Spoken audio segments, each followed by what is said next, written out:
Hello BSc second year student, कैसे हैं आप सभी लोग। उम्मीद है आप लोग बहुत अच्छे होंगे। माय नेम इज़ आशीष गिरी। आज के इस वीडियो के अंदर हम डिस्कस करेंगे बीएससी सेकेंड ईयर बॉटनी के थर्ड सेमेस्टर में आपका थ्योरेटिकल पेपर आता है flowering plant identification and aesthetic characteristics. Student, इस सेमेस्टर से ऑलरेडी मैं कई सारी वीडियोस अपलोड कर चुका हूं जो कि आपके एग्जाम पेपर के लिए मोस्ट इंपॉर्टेंट है। तो अगर आप उन वीडियोस को देखना चाहते हैं तो उसी वीडियो के डिस्क्रिप्शन बॉक्स में आपको लिंक मिल जाएगा, या फिर आप चैनल के अंदर जाएंगे आपको एक अलग से प्लेलिस्ट मिल जाएगा।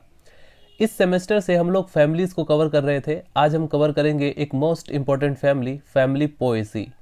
मोनोकोट फैमिली में से फैमिली पोएसी के बारे में एग्जाम पेपर में लॉन्ग क्वेश्चन में पूछा जाता है, और डाइकोट फैमिली के अंदर फैमिली एपीएससी के बारे में पूछा जाता है। तो इन दोनों फैमिलीज को कवर कर लीजिए, क्योंकि काफ़ी सारे स्टूडेंट हैं वो कमेंट में बोलते हैं सर इंपॉर्टेंट फैमिलीज बता दीजिए, क्योंकि काफ़ी सारी फैमिलीज हैं। तो इनमें से कौन सी फैमिलीज है जिसके एग्जाम पेपर में आने के चांसेस ज़्यादा है। तो फैमिली पोएसी और फैमिली एपीएससी ये दोनों के दोनों मोस्ट इंपॉर्टेंट है। तो आज के इस वीडियो के अंदर हम इसके बारे में काफ़ी डिटेल में डिस्कस करेंगे, कितना आपको लिखना है, कौन कौन से डायग्राम बनाने हैं, इन सारे टॉपिक्स को हम लोग अच्छे से डिस्कस करेंगे। सो स्टूडेंट्स, यदि आप बीएससी के कॉन्सेप्ट को हिंदी में समझना चाहते हैं तो आप इस चैनल से जुड़ सकते हैं। चलिए वीडियो को स्टार्ट करते हैं। हेडिंग डालिए सिस्टमेटिक पोजीशन या क्लासिफिकेशन।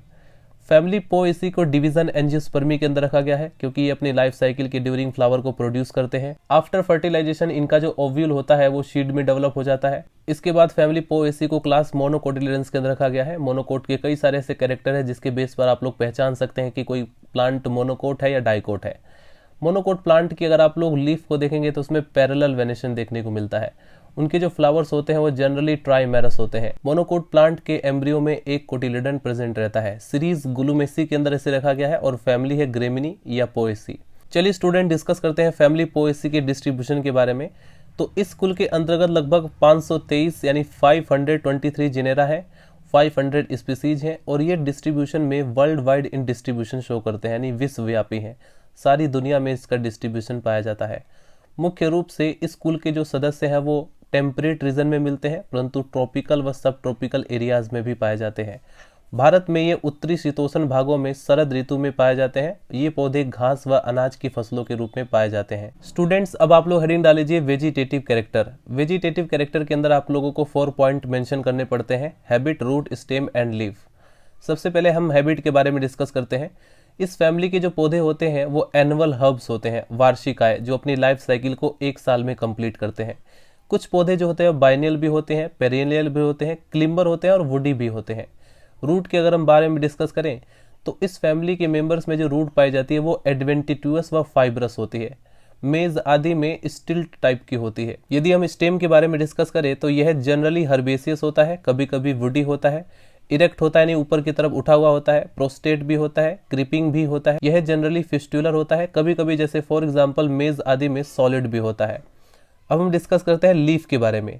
फैमिली पोएसी के मेंबर में जो लीफ पाई जाती है वो जनरली सिंपल होती है, अल्टरनेट होती है, यानी कि एक इधर एक इधर एक इधर एक इधर मेन एक्सिस के, इस तरह से एक अल्टरनेशन में देखने को मिलता है। लंबी व इसमें पैरेलल वेनेशन देखने को मिलता है, जो कि एक मोनोकोट का एक मेन फीचर्स होता है। इसमें जो लीफ सीथ होती है वो पूर्ण रूप से विकसित होती है, डेवलप होती है। लीफ सीथ जो होती है वो जनरली कंप्लीट या पार्सली रूप से स्टेम के नोड को ढके रहता है। लीफ सीथ व लेमिना के दूसरे के जुड़ने के स्थान पर पतली झिल्ली जैसे आउटग्रोथ व लिग्यूल होता है। अब हम डिस्कस करते हैं फ्लोरल कैरेक्टर के बारे में। हेडिंग डाल लीजिए स्टूडेंट, फ्लोरल कैरेक्टर। अब हम डिस्कस करेंगे फैमिली पोएसी के फ्लोरल कैरेक्टर के बारे में। फ्लोरल कैरेक्टर में सबसे पहले आपको डिफाइन करना होता है इनफ्लोरेसेंस के बारे में। उसके बाद आप लोग sequence wise flower, perianth, androecium, gynoecium इस प्रकार से एक्सप्लेन करते रहेंगे। इन्फ्लोरेसेंस क्या होता है? किसी भी प्लांट पर फ्लावर का जो अरेंजमेंट होता है उसी को हम इन्फ्लोरेसेंस बोलते हैं। फैमिली पोएसी के मेंबर में जो इन्फ्लोरेसेंस होता है वो स्पाइक, स्पाइकलेट्स या पेनिकल होता है। आपको सिर्फ इतना ही लिखना है, आपको ज़्यादा कुछ एक्सप्लेन करने की ज़रूरत नहीं है, क्योंकि ज़्यादा एक्सप्लेन करेंगे तो होता क्या है कि आपके पास बहुत कम टाइम बचता है। एक ही क्वेश्चन पर आप लोग अगर अपना ज़्यादा समय खर्च कर देंगे तो बाकी क्वेश्चन आप लोग अटेम्प्ट नहीं कर पाएंगे।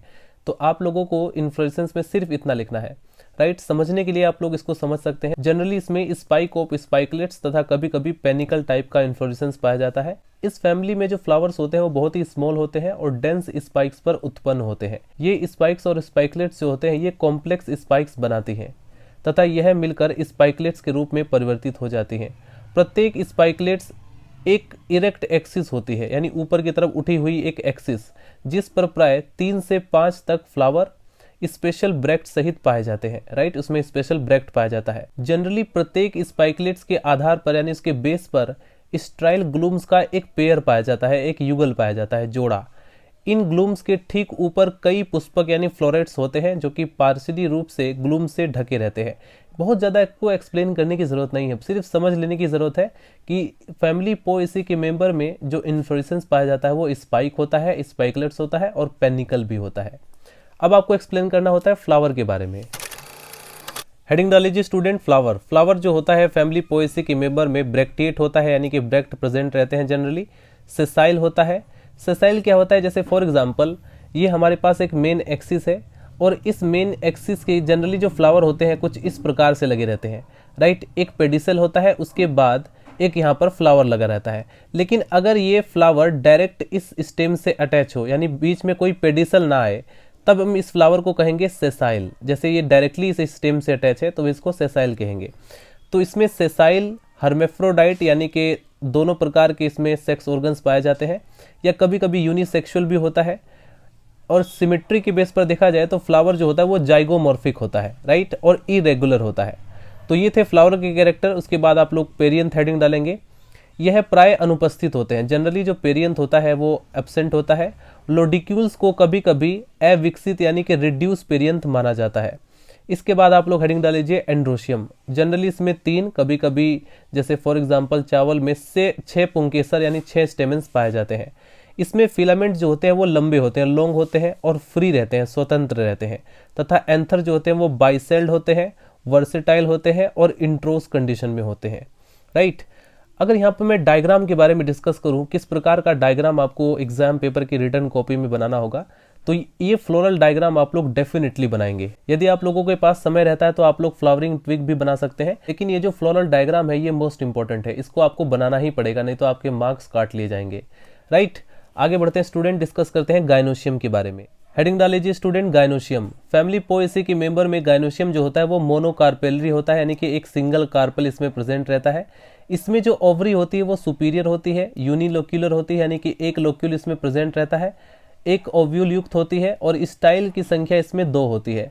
स्टिग्मा जो होते हैं वो फेदरी होते हैं, यानी कि पंखों की तरह होते हैं, और मेज में स्टाइल बहुत ही लंबी होती है और सिल्की होती है। इनके ओवरी में जो प्रेजेंटेशन होता है वो बेसल टाइप का होता है। प्रेजेंटेशन क्या होता है, arrangement of ovule with in the ovary.